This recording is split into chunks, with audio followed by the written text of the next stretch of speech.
Salut mon ami, ce matin je suis réveillée et j'avais envie de faire une marche. J'ai vérifié sur le map et j'ai trouvé un parc naturel. J'aime bien ça les parcs naturels. Mais malheureusement, celui qui était proche de moi, c'est un grand parc. Il faut marcher dans un sentier de 6 km. Et puis ce matin, j'étais toute seule au milieu des géants arbres. Ah, j'ai rebroussé chemin parce que je me suis dit non, non, non. Faut pas que j'aille me perdre au fond de la forêt parce que c'est vraiment rempli d'arbres. Et j'avais un petit peu peur, je dirais. Je sais que Dieu est avec moi, mais j'ai pas voulu faire l'expérience toute seule. Donc, j'ai rebroussé chemin et je me suis dit, voilà, je vais partager avec vous ce que j'ai sur le cœur. Oh, c'est beau, le printemps, les oiseaux, les feuilles, les bourgeons, ce sentiment de paix, la paix. En tout cas, je vous salue mes amis et je vous dis un bon mois de mai. Que Dieu vous accompagne, qu'il vous donne la joie. Et justement, je vais parler de quelque chose qui a rapport avec la joie, un tout petit peu. Vous vous souvenez, la dernière fois que j'ai fait une vidéo, je vous ai parlé de ce cœur nouveau que Dieu donne à ses enfants après avoir traversé des difficultés, de la confusion sur leur propre identité, de la confusion sur Dieu, de la confusion sur beaucoup de choses, sur ce qu'est la vérité.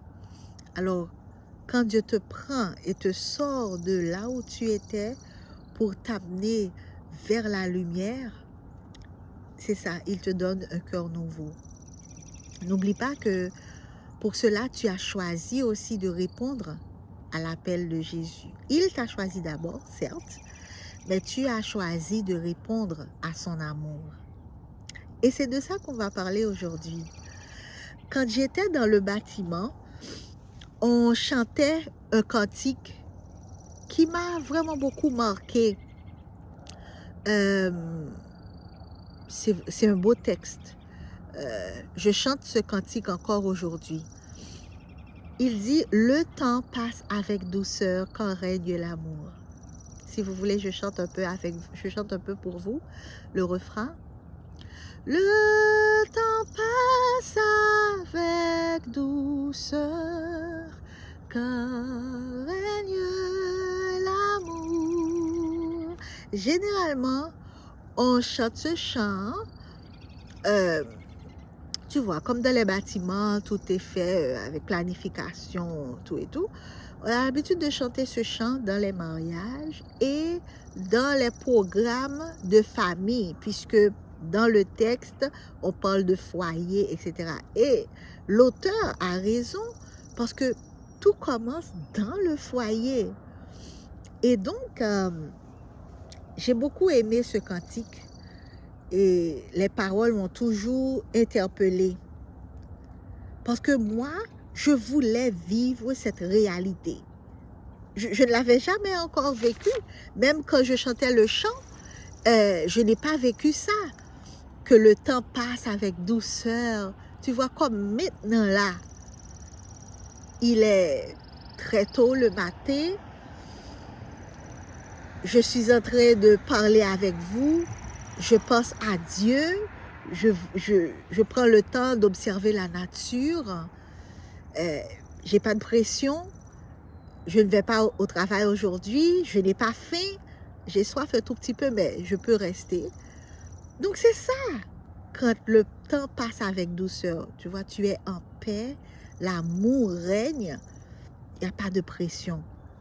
Et c'est ça en fait qui fait que le temps passe très vite parce que tu penses à beaucoup de choses. Il y a beaucoup de choses à faire. Ça me fait penser aux mamans. surtout les mamans qui sont toutes seules.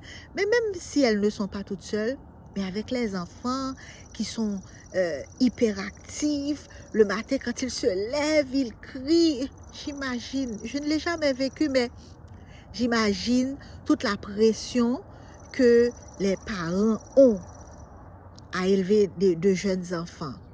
Le temps, comment le temps va passer avec douceur quand les enfants crient, quand il y a 1000 choses à faire. Et c'est très difficile dans dans ce temps que nous vivons là de garder une routine, tu vois, une organisation du temps. Je sais que certaines personnes y arrivent, mais la majorité n'y arrive pas parce qu'il y a toujours des imprévus à gérer. Et c'est ça, en fait, qui fait que le temps passe vite. Mais je suis sûre qu'il y a des moyens pour ces personnes-là, pour les parents, de se réguler un peu. D'abord, de faire un tri de ce qui est prioritaire et de laisser tomber les distractions, je suppose, parce que ça fait partie des solutions aussi. Même quand on vit seul, notre vie peut être basculée par plein de choses à faire. Et du coup, mettre de côté les distractions qui nous font perdre de temps, c'est une nécessité pour tout le monde, en fait, pas seulement les parents.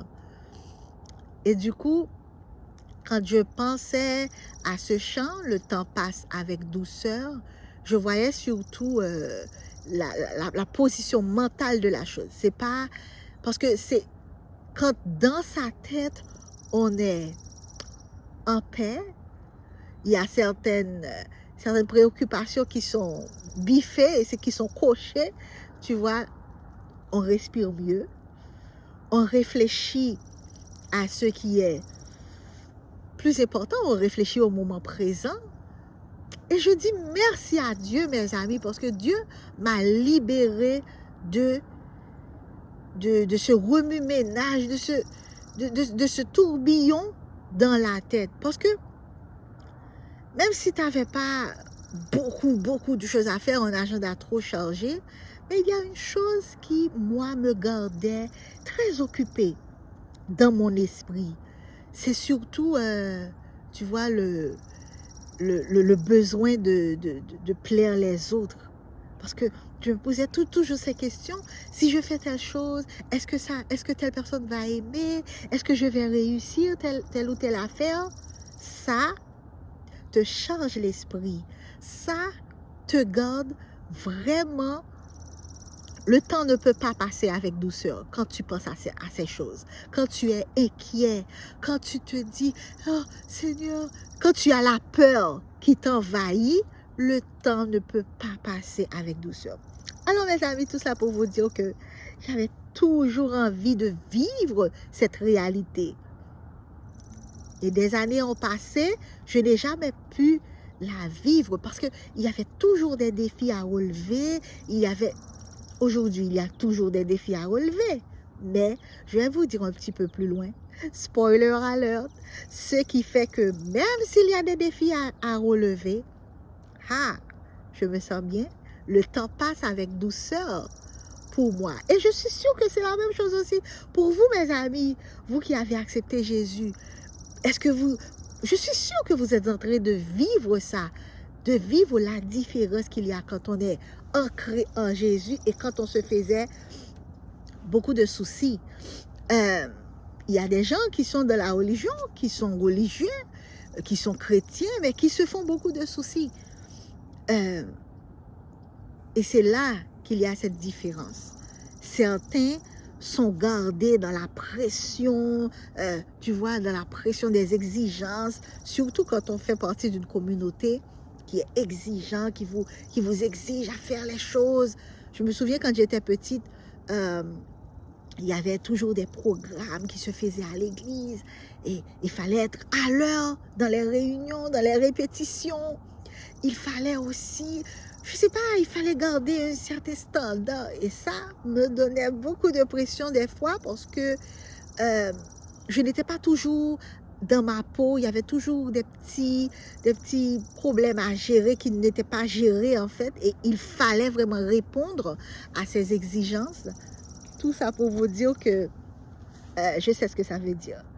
Quand le temps passe avec fracas. Parce que... Et je vous ai dit tantôt que ça affecte notre corps. Ça affecte notre corps. Récemment, je me suis rendu compte que je faisais tout vite. J'avais une journée de congé, mais je faisais la nourriture très vite.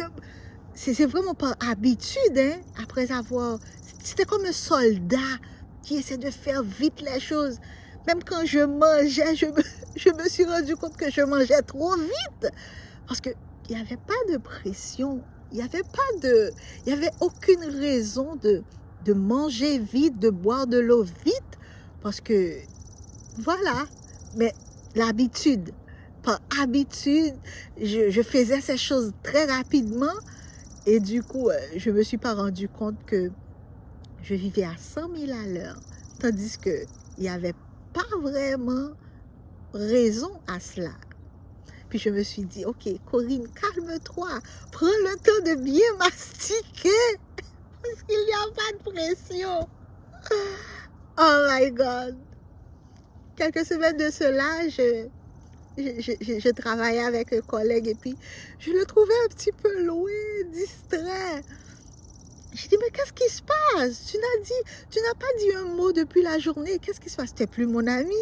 Et puis, il m'a dit, oh Corinne, je suis très occupée dans ma tête. Je suis dans ma tête. Moi, je trouve ce collègue assez intelligent d'utiliser les mots exacts parce que quand on est vraiment dans sa tête, on ne vit pas. On ressent les mêmes émotions que quand on fait quelque chose en fait.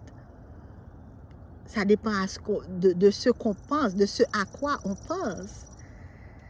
Des fois, nos pensées peuvent nous traîner dans la peur, dans le choc.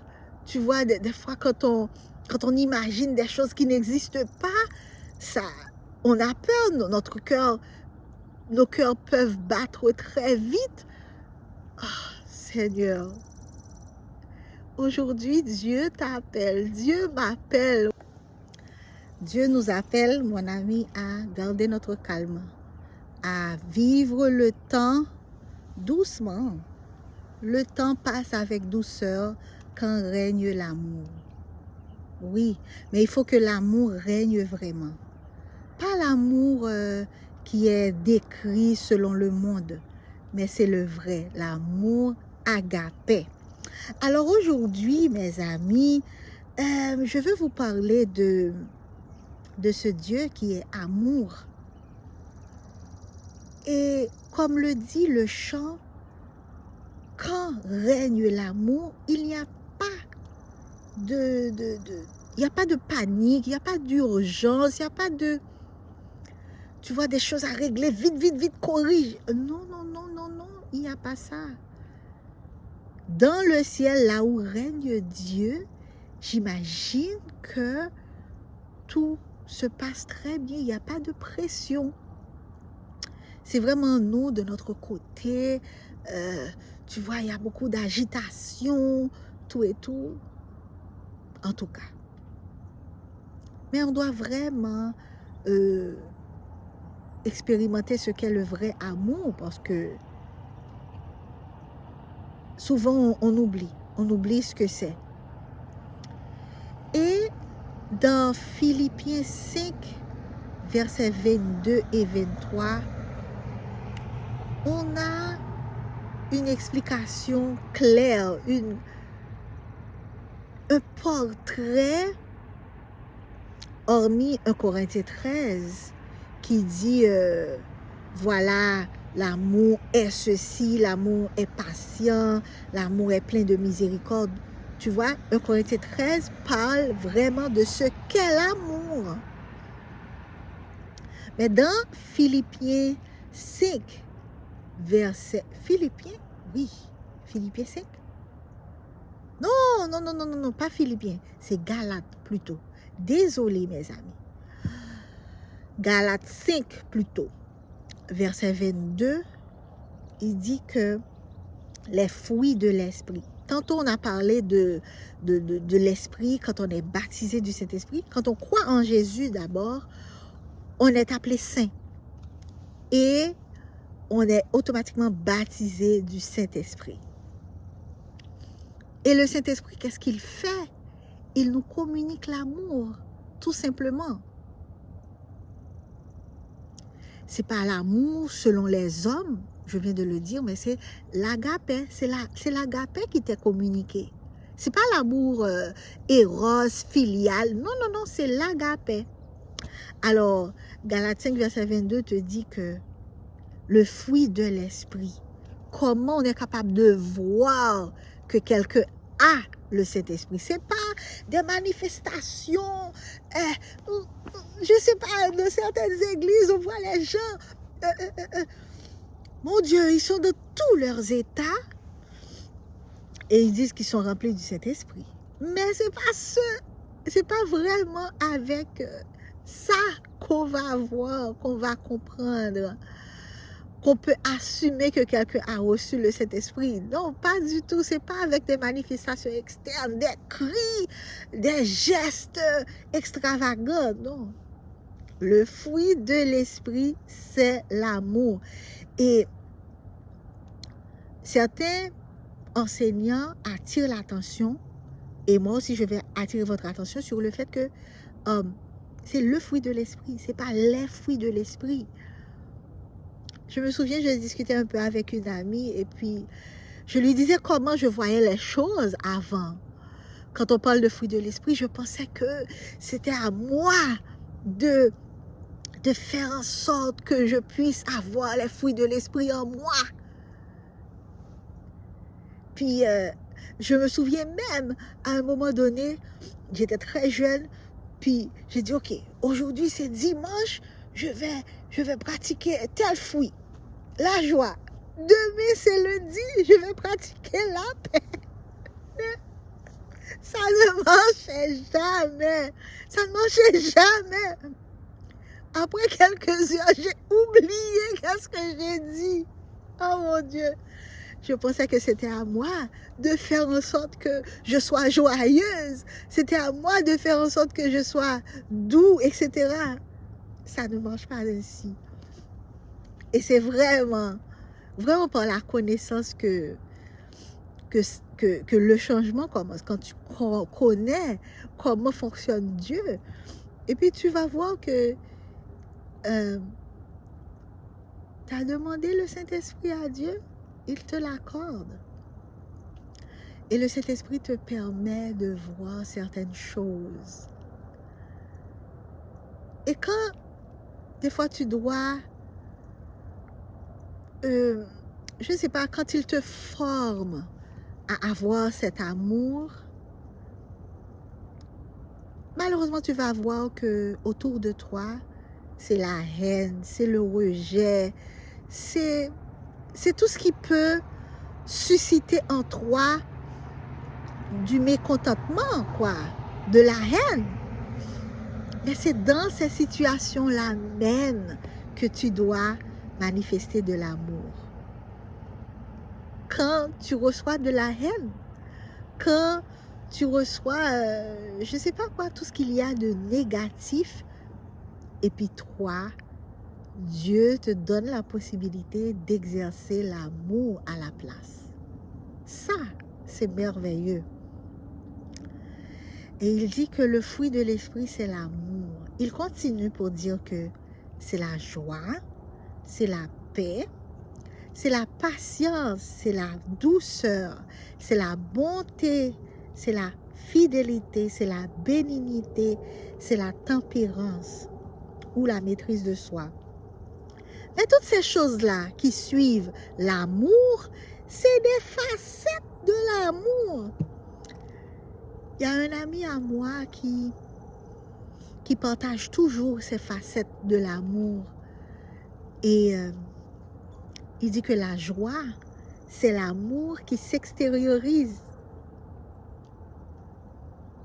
Oh Seigneur, je suis contente, j'ai la joie. Ah, oui, la joie, c'est l'amour qui s'extériorise. La paix, c'est l'amour dans le repos. Tu vois, Jésus, il est venu te donner le repos. Il t'a dit, dépose sur moi tous tes fardeaux. Ce fardeau qui est trop lourd pour toi. Ce fardeau qui fait en sorte que le temps te soit compliqué. Tu vis le temps avec fracas, pas avec douceur. Donc Jésus t'enlève ce fardeau. Quand Jésus t'enlève ce fardeau, tu n'as plus de poids sur ton dos. Tu as la paix. Tu es dans le repos et Jésus, dans le fait de t'aimer à un point de donner sa vie pour toi, te donne cette paix-là. Comment ne pas éprouver cette paix quand tu sais que tu n'as rien à payer? Comment ne pas éprouver cette paix quand tu sais que tu n'es plus condamné? Comment ne pas éprouver cette paix quand tu sais que, ben, voilà, quelqu'un a tout payé pour toi? La paix, l'amour, disons, je reprends, la paix, c'est l'amour dans le repos. La patience, c'est l'amour dans l'épreuve. Il y a une définition de la patience en anglais, c'est long suffering. On ne peut pas parler de patience sans la souffrance. Et hier, j'ai entendu quelqu'un dire dans une petite vidéo que l'amour, c'est pas toujours le bonheur. C'est pas toujours bon. Voilà, je vais changer les mots. L'amour, c'est pas toujours ce qu'il y a de positif tout le temps. Mais c'est aussi la souffrance des fois. Et surtout, le vrai amour, l'amour agapé. Et Dieu, il ressent cette souffrance quand nous choisissons de faire nos propres chemins sans lui. Il respecte nos choix, mais ça lui fait mal. Et il est patient, il use de patience envers nous. Il continue à frapper la porte de nos cœurs en espérant qu'un jour, vous puissiez l'ouvrir. Il est patient. Donc la patience, c'est l'amour dans l'épreuve, dans la difficulté, dans les relations compliquées, mais tu restes ferme, tu aimes. Dans les relations confuses, tu continues à aimer parce que c'est ce que Jésus a fait de toi. Il t'a donné un nouveau cœur. La douceur, voilà. Il y a un texte de la Bible qui dit que votre douceur soit connue de tous. Dieu veut que vous soyez doux, mes amis. Oui, il ne veut pas que vous soyez toujours fâchés, brutes. Non, non. Douceur. Quand Dieu t'a choisi, quand Dieu a mis en toi ce cœur nouveau, c'est pour que tu puisses expérimenter de la douceur. Même si tu dois dire la vérité à quelqu'un, parce que les mots, ça blesse, ok? Les mots, ça blesse. Mais toi, en tant qu'enfant de Dieu, disciple choisi de Dieu, tu ne parles plus comme avant. Tu ne parles plus pour blesser. Tu ne parles plus pour condamner. Même si, des fois, tu dois dire la vérité qui blesse, mais tu dis la vérité avec une telle douceur, avec une telle bonté, et tu projettes de l'espérance aussi. Parce que, écoute, il y a une façon de dire la vérité. Des fois, tu peux dire la vérité, mais la personne se sent dépourvue, se sent, je ne sais pas, il n'y a aucune porte de sortie pour la personne. Ah, tu es ceci, il n'y a pas de solution pour toi, c'est fini pour toi. Mais ce n'est pas une bonne façon de dire, même si c'est la vérité. Tu dis la vérité, mais il y a toujours un moyen pour dire à la personne, oui, ça peut s'arranger. Tu vois, tu peux être meilleur. ou bien Dieu a la solution pour toi. Tu vois, quand on a reçu le Christ, on voit de la solution dans... Tu vois, aucune situation n'est compliquée. Aucune situation n'est comment est-ce que je peux le dire? Il n'y a pas de fatalité, il y a toujours... Et c'est pour cela, mes amis, que je n'aime pas utiliser l'expression toxique, les gens toxiques. Parce que dans ma tête, je pense que tout ce qui est toxique doit être jeté. Tu vois? Mais je préfère utiliser le mot confuse, quelque chose qui est un petit peu ici au Québec. Quand il y a des difficultés dans une relation, on dit que je suis en brouille avec telle personne. Telle personne est en brouille avec moi. C'est comme s'il y a un brouillard.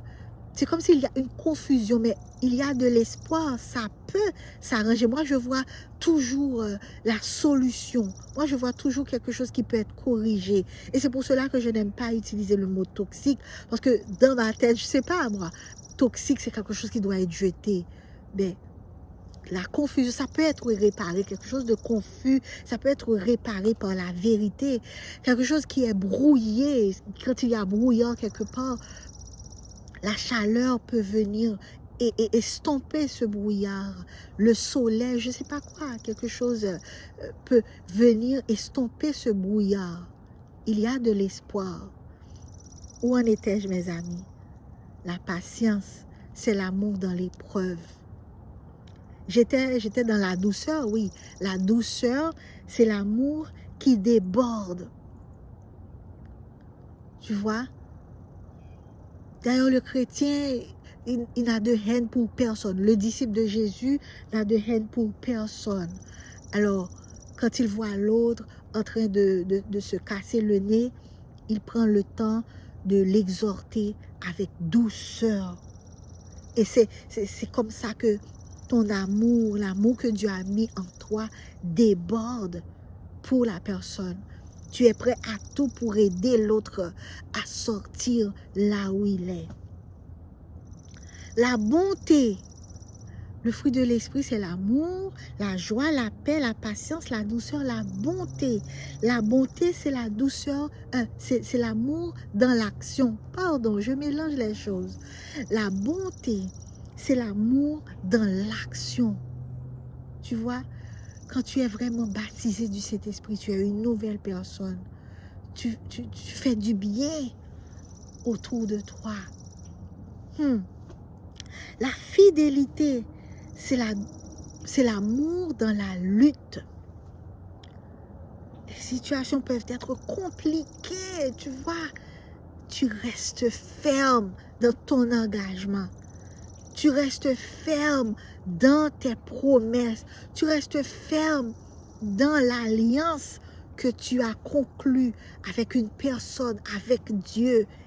Et même si les situations sont là, les situations difficiles sont là.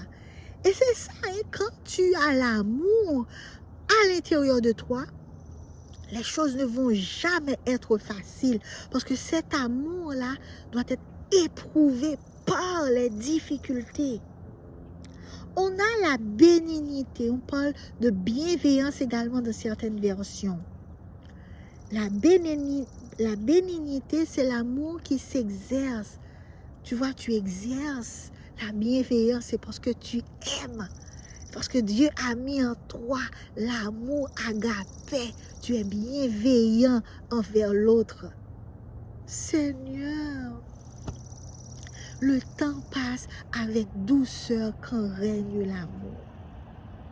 La tempérance, la maîtrise de soi. Oh Seigneur, cet aspect-là est très important, mes amis. Pourquoi? C'est parce que l'une des choses que les souffrances nous font, c'est attaquer notre système nerveux. Et moi, je parle de cela d'une manière personnelle parce que quand le système nerveux n'est pas équilibré, mes amis, on se met à faire des choses qui sont pas coordonner des fois. On peut avoir envie de certaines choses. C'est parce qu'on a besoin de calmer quelque chose à l'intérieur de soi. Et certaines fois, ça nous rend indisciplinés. Des fois, je ne sais pas si quelques femmes ont expérimenté cela, le fait de vouloir dépenser de l'argent sans aucun contrôle, sans aucune discipline. Des fois, certaines personnes disent que c'est pour passer le stress, mais tu ne peux pas passer le stress dans des dépenses, en faisant des dépenses inutiles, en te lâchant loin de la discipline. Tu vois, c'est compliqué, mes amis, la maîtrise de soi. Pour l'avoir, c'est vraiment compliqué dans ce temps que l'on vit. Tout est rapide, les gens sont individualistes, on est distrait de toutes parts. C'est pas facile d'être discipliné parce que les valeurs du monde sont faites vraiment pour nous rendre accros, pour nous rendre addicts, pour nous rendre désordonnés, désorganisés. Et la bonne nouvelle, c'est que le Saint-Esprit fait ce travail aussi en nous communiquant de l'amour. L'amour nous donne la possibilité d'être tempérant. La tempérance, la maîtrise de soi, c'est l'amour discipliné. Parce que Dieu te donne la possibilité, par son Saint-Esprit, d'aimer qui tu es.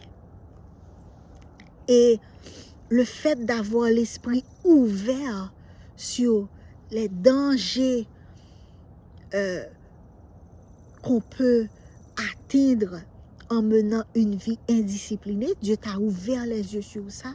Alors, tu te dis, ok, Dieu me permet de m'aimer assez pour me garder loin de certaines choses, pour me garder loin de certaines habitudes. Tu vois, l'amour pour toi-même. Enfin, c'est ce que j'avais à partager avec vous aujourd'hui. La vidéo est longue, je l'admets. Mais finalement, je ne veux pas partir sans vous dire que tout ce cheminement avec Dieu, tes yeux s'ouvrent, il te communique l'amour. Tout ça, c'est dans le cadre de la vérité. N'oublie pas, Jésus dit que je suis le chemin, la vérité et la vie. Ouvrir tes yeux, c'est pour t'aider à franchir ce chemin avec Jésus et dans la vérité.